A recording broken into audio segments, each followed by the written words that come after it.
Hey, muy buenas tardes, everyone. I hope everybody's doing well, blessed, and enjoying family. And as always, muchísimas gracias to everyone for your guys' words, prayers, and your amazing support. Como siempre, I appreciate every one of you, de corazón. And before I get into the story at hand, do excuse I've been a little MIA. At the end of this video, I will update everyone. And it also excuse the delay on the drop I said I would on the live. But anyways, for the story I want to touch on a Pili that likes to stay underground, or you don't really like to be out, or didn't like to be out in the open like that, right? In the mix of headaches or back and forth amongst each other. Most importantly, because he had a lot of reach, right? Even outside the inmate, right? Which I will touch on. This story is going to be a two-part. I'm going to try to compact it in two videos.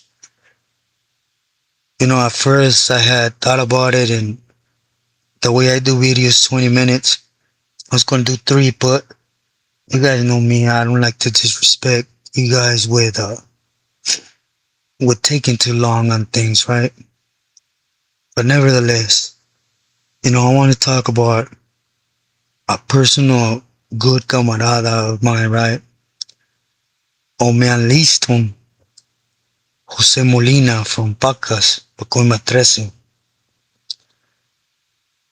Me and him, we worked together in a lot of different things, right? More so, it was kind of like a business thing for my family, because him and his family, they had a lot of reach, or they had a lot of wiggle, right? For those that know about the Molina. And in the system, of course, he was a camarada, and he felt under the Pili Chico, right? From Pacoima 13. Again, he was a real in the shadows type of Pili, right? But anyways, we were in two different joints together, Tehachapi, and he was one of the homies that we got stomped on by Norteños in Vacaville, right? As you guys know that story. But I call him old man, but he's a little bit older. We just, distressed by clowning with each other, but in a respectful way. But nevertheless, we played with each other, right? And he's only a few years older than me, but I used to call him old man, right? For the things he was involved. The camarada, he was the face, right? Everybody knew that in the system. That one that backed him up, no questions asked, was Chico, right? But he was pushing the lines. Everything you guys can think about, about a crew and a Billy. He used to do everything. Chico had a lot of things going on his own, and he used to just okay things, right? Which it's okay, there's a lot of camaradas that have that love from Billy's to the point where their palabra is gold, right? They never question it. Now, if they're family or just camaradas that they're trusted like that, right? But 2002, Tehachapi Shoe, right? Certain problems start uprising. And this started happening. Again, Listo was there, material wise, right? With T from Kuka. And it had to do with what you see nowadays, which you guys know eventually the Ayalas, Toro, them, they turned their back on Güero Verde, right? In Verdugo. Well, in this time you started seeing it, but not to the extent, Again, I had really do believe that Güero Verde, he dug his own tomb, right? Because he was loved and trusted by T at one point, but T smart, so he kept both avenues, you could say, open, right, to a working relationship. At the same time, putting Güero Verde in front line, right? But anyways, Chico and the homie Listo, nevertheless, they had bodegas, if you want to call them that, right? When it came to Sonora X, and of course in the IE, and they were sharing back and forth when it came to Jale, right? And there was a few misunderstandings, and it was a power struggle that didn't come out to flow like that per se in the yards, right? Nevertheless, camaradas were getting hit, sides had to be taken, and it had to do with Chico and Hector Ayala. They were working hand in hand for a long time, right? They're soldados, and that's what this side of the story, this first episode, is going to consist of. You know, to those that go in thinking that when you go in, you're going to be embraced. What I mean about this, you go in there, you could be a knucklehead like I was, right? Every time they open them doors, you have orders, and you carry them out to the fullest. Whatever the consequences is. I was a scandalous individual. Never cared for life. Never cared for my life. The only objective of mine was to come out and boogie for the right reason, for the right people. What I felt and thought at the moment, right? And of course, it opened up a lot of avenues with beliefs in a good sense, right? Which when you go in and you do that, yeah, they're going to open them up. But are you ready for the dirty politics that come after? For example, Listo was a straight family man, right? Directed to Chico and Medinas on the streets. As I will touch on the Medinas, right, on the next episode. This time I want to touch a little bit on Cisco and his reach. There was a misunderstanding over a wet material, right? For those that don't know. Again, when you have pipelines, it's real hard to find those pipelines that are secure and the material will arrive always the same. What I mean by that, sometimes in the process of putting in the Ubers, getting them across, the stashes could jeopardize the material. You gotta have that real good pipeline crossing over to where you can guarantee a material to arrive the same every time. Which was the case, right? Chico put it in Hector's hands to put across and arrive to wherever it was going to arrive in the IE, right? That's not important. And in that process, it got wet. So when a material gets there wet, you're going to lose, right? Your best bet is trying to make what you put out with no winnings, or at least get as close as possible. But if you're smart, you ain't going to get greedy and you're not going to sit on it because you're going to be stuck with it. And being stuck with a material like that is just a waste of money and a waste of risk, right? But, Hector, he didn't want to take that loss. Chico and Listo, when we were there, he even told me, F this. If we make half, let's make half. But Hector was the one holding it with his crew, and he didn't want to let go of it. So it became a big old understanding, like it always does behind dope, right? Just everyone, those that have not been in it that much do understand, you know.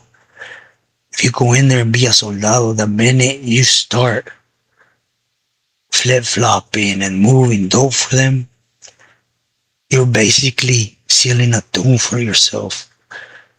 Because part of slinging candy is part of taking losses. You gotta be aware, you gotta be ahead of losing, because it comes with the territory. And Billy's ain't gonna permit it. So you always gotta cover that butt. So something happens, you got your ends to cover it up.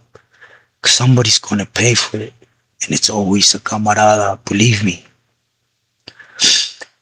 Nevertheless, you know, as I left the Corcoran, Listo stay there. You know, by that time, T was gone and he was working things out with peanut butter, right? Which peanut butter, to be sincere, he sidelined it with that. It was Chico because he personally knew him, he knew his family, he knew his reach, and he knew he was going to eventually hit the outs and he needed them avenues open, right? Instead of just pleasing another brother, which was Hector, right? He was doing his thing, but not to that extent, right? So again, all camaradas make this mistake. When they're appealing, we think we're with the winning team. To understand there's no winning with the gatos. The same Pili you help lift up is the same Pili that's gonna call check in and pull you into court to wash his hands with you. As you know about that Whitney that's now on YouTube. You know, at the end of the day, it's them. But anyways, from there, Listo went to Soledad, or Salinas, excuse me, and he started pressing on Hector Soldados. And when I mean pressing is they couldn't be on the yard. They had so much time to go. So when you come and tell Anaya Campurello, you gotta roll it up. You as a Sureño, what are you supposed to do? You obey and roll it up, you're no good. Regardless. Even by your same Pili, right? So your only option is to go in, suit up, boot up, and get out there, and whoever told you couldn't be there, boogie. But you're attacking a Pili Soldados. You're basically getting involved in Emma's business. Right? They're not gonna want to hear you being told to get out the yard and you had to come out and defend your pride. You stopped the money. So when you get back to the hole, you know, I don't think this is ever right, but you're gonna eventually get put on the other side. But now, you're gonna get whacked, removed. If you're a soldado, you're gonna come out and keep trying and keep getting whacked, right? But there ain't no coming back for you moving on another Pili Soldado. Again, they're not gonna hear you being told to get out the yard, to PC up. You stopped the money flow. You got involved with another Pilis, Jardín, Soldados. Your own Pili you did it for to defend his pride. It's gonna put you on the list. No buts risk, cause he don't want no ricochet from it. For example, other members saying he's trying to politic and take over another member's yard. It's just the way things work, right? But none of this happened. You know, he continued doing his thing. He paroled. Listo parole. For those that know exactly who I'm talking about, you guys know he went down to Sonora. He was doing his thing big time. which again, I'll do a second episode to put it all together. But he came back to Cali. To be more specific, to the IE. I won't put the CD, right? And it was knocking heads to clear houses. The homie was a good homie, but eventually he allowed things to get to his head. And to understand from the Wiggles in Mexico to Cali, it's a big difference. Mexico, whoever ever gets in your way, you could go up, dome him, and disappear him. No buts or ifs, no answers to nobody. He was digging in my pocket, he gone.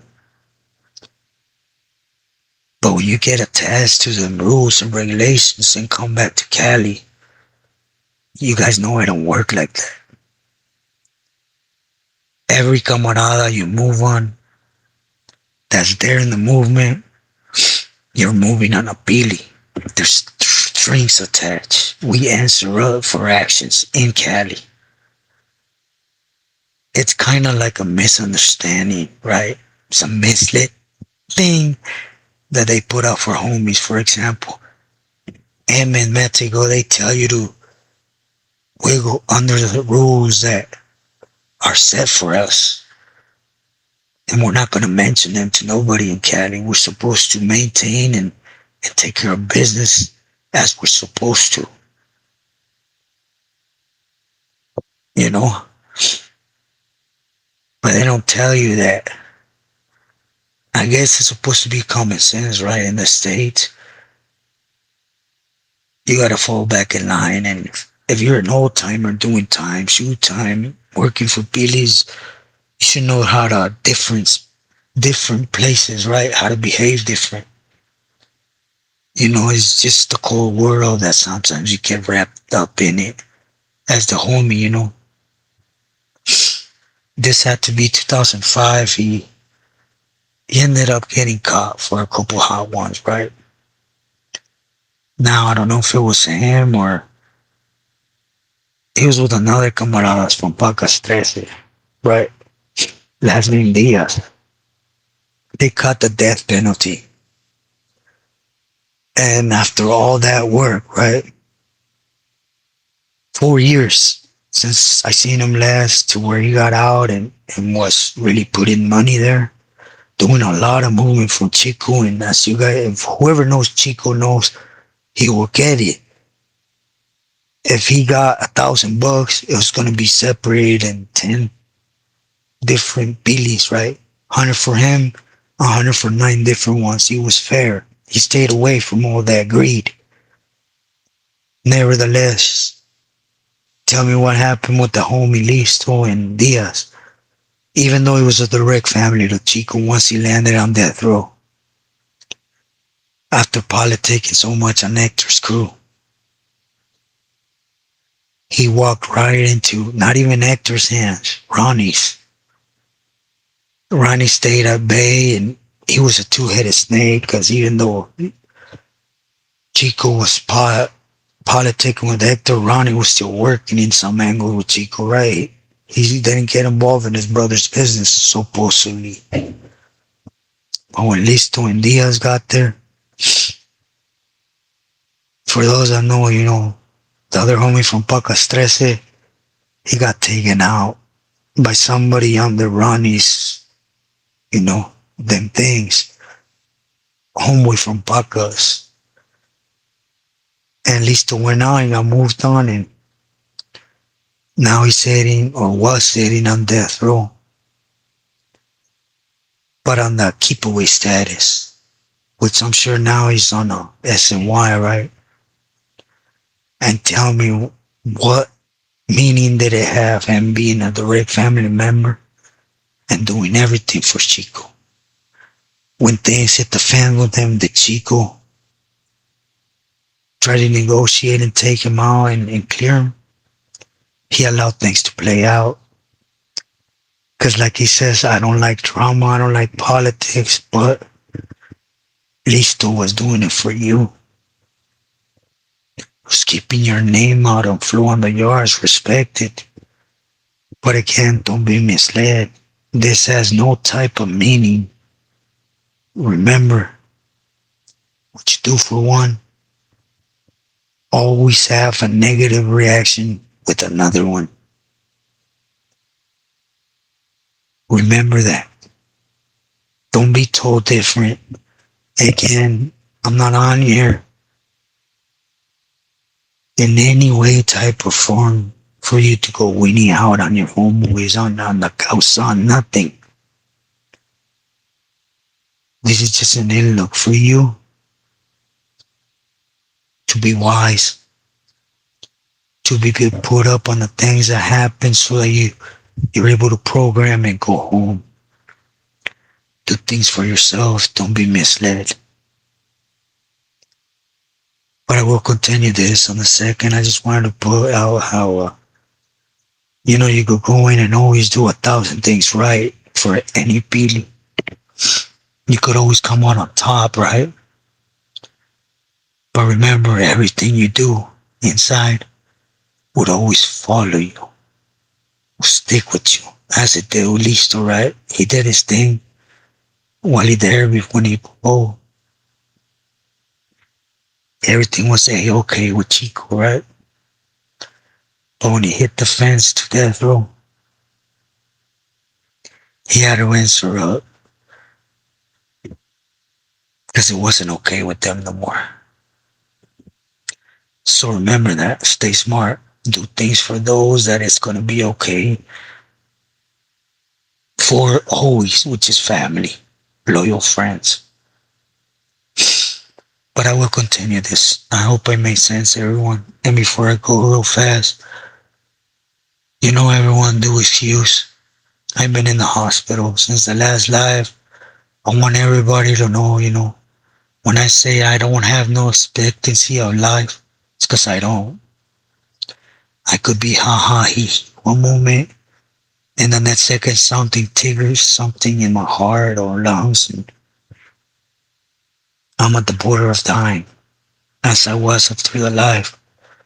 I went in to shower and I don't know what it was about the cold water, but my whole head felt like it was going to literally pop. I couldn't move. Then I dropped my heart. I was going to have another attack. I couldn't breathe. Remember, nobody's here at the ranch, right? And the people here, they won't come in my house. So I stayed like that for like 4 hours. Then I was able to crawl from the bathroom floor to the floor in the bedroom. And I stayed like that till about, I don't know how long, the next day till my niece got here. She wanted to take me to the hospital, but I'm a stubborn. Told her to throw me on the bed, and when I started being able to move, I tried to force myself to come sit down here on the computer to keep my word, right? And it didn't work like that. I don't even know what happened. All I remember, I'm being rushed. And as I'm waking up, I'm trying to breathe, and I can't. They tell me what's wrong, and it's my heart. I've been like that for a couple times. My heart hurts so bad, and afterwards I just get tired. I can't breathe. I don't know. But again, it's exactly that. From this, they said I was just about to have that other brain attack, right? And it was going to provoke a heart attack, and it is what they're saying, that if it hits, I'm gone. So do excuse me, but I do want everybody to please know. I'm so clear with you on everything because I don't have expectancy of living. Could be at any moment, right? Which is okay, I'm at peace with it. I'm just not at peace with me doing it without having an angle to show my respect, my appreciation with everybody. But do know, God's amazing. I'm back home right now. As you guys can hear, not 100% still with my breathing, but I'm alive, right? Thank you, Lord. And the other reason why I tell you guys is for those youngsters. I did over 30 years for that guy, so please listen to the reasons why I backed out. There's no, there's nothing there for a loyal person. With this, I'm not saying go in, do your time, do your boogie, but get out and do your time, do your boogie for your loved ones. So you don't end up like me, alone, dying. And but do know, I accept it. I'm at peace, and I thank the Lord for everything that I go through every day. With this said, please stay true to yourself and loyal to loved ones. God bless. Muy buenos días. I will continue the second part tonight for tomorrow morning. Gracias. I send my love.